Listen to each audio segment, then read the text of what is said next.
Indeed, and she also went on to say that everybody needs to move forward, and the events of the past 5 years have proven that the coup d'etat did nothing to solve any of the country's problems, and what she came out to say instead was that all it had done was bring pain to her family, adding that her family are ready to forget and to start anew, and that her family doesn't think of revenge but only to right the wrongs presumably that have been done to her family.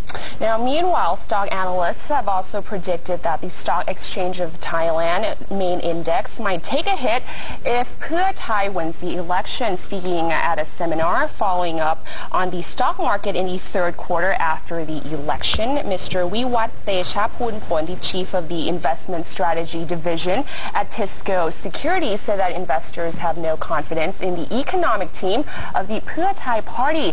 And on top of that, uncertainties that surround Pheu Thai plans to serve the country or just to seek amnesty for Kun Thaksin, as well as fear of another coup, have shaken up the investors' confidence. So there's a lot of pessimism right there in that sector. Right, now, moving on to the next story, politicians have, with only like 2 or 3 weeks ago, politicians have finally started stop criticizing each other's personal characters, and they've actually started criticizing the policies of other parties. Now, the Democrats have come out to criticize those policies who have been set up by the Pheu Thai party.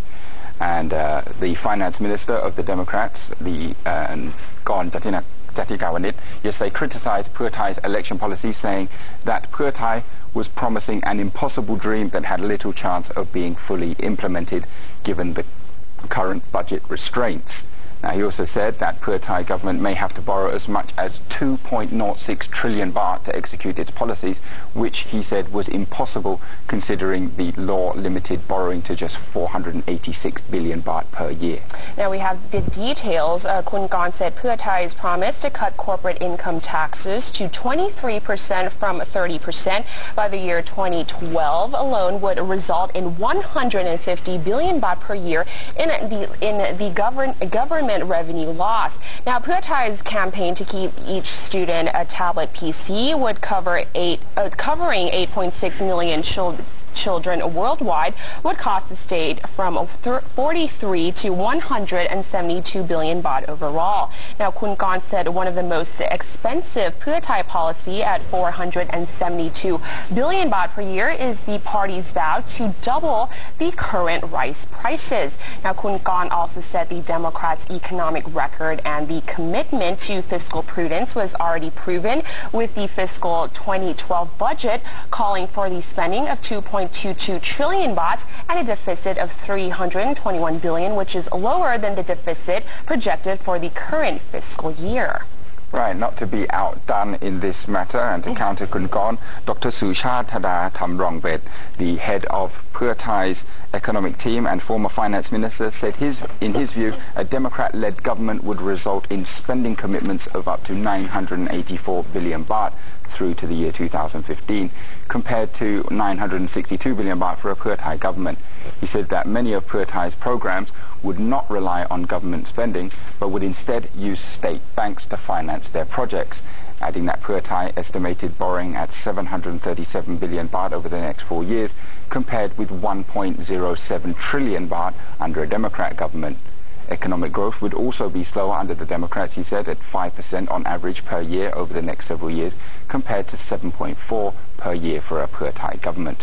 And with that, let's move on to the commentaries from Thairat. Now, there has been a lot of criticisms from analysts over political parties selling unrealistic policies to people, which many believe would not be implemented as promised. Now, the latest one being Lom Plien Tit, a Thairat columnist who blasted political parties for making a fool of the public and luring them with false hope to get their votes.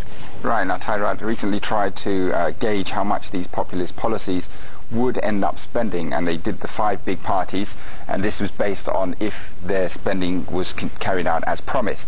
Now, according to Thairat, the party that would spend the most on its policies would be Chart Thai Patana Party, and they clocked in at around 7 trillion baht. The second on the list was Chart Patana Pheu Pandin at over 3 trillion baht.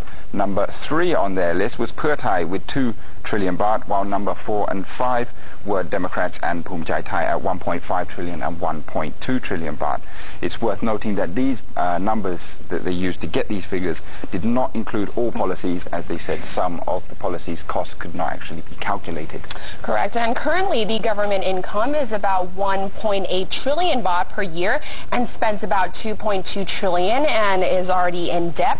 And Lompliantit said the next government will have to borrow a tremendous amount of money of up to 7 trillion baht in the next 4 years just to keep its promises to the people. Now, Lompliantit also added that it was impossible to do so, and political parties are knowingly trying to fool the voters for their votes. Now, Kun Argalit, not just analysts, but also I was talking to the public, especially the grassroots, and they were quite skeptical about the political parties' policies. They were trying to sell empty dreams, and those were exact words from the grassroots people. Really? So, yes. So you're saying that some people think that the policies that these politicians are impossible. They're impossible, that they couldn't happen? Yes. But that would mean that politicians are lying. If you say so. Is that what you're saying? I don't know. I'm just saying that's what that would mean. Yeah, the grassroots supposedly think that this is just a publicity stunt and it's just an empty dream. Right. So we'll have to see if there's anything that these political parties can, in fact, deliver on. Correct. And with that wraps up today's edition of Morning Focus. But before we leave, how can I forget about the cartoon? It's your favorite cartoon. Yes. This is from Thai Rat, and today features villagers discussing colors representing each political parties. Okay, I'll be the first guy. He says, the Democrats use blue, while the color red represents Pheu Thai, but the other parties, I just don't know. It's confusing what colors they have. And the second man says, why is it confusing? And he replies to this, because they're constantly changing their colors like chameleons. And we, ho, ho, ho. Yes, laugh and laugh until we fully understand the joke. Yes, involved. That Thai humor is the best. Right? And that wraps our program for today. And with that, let's move back to the main desk.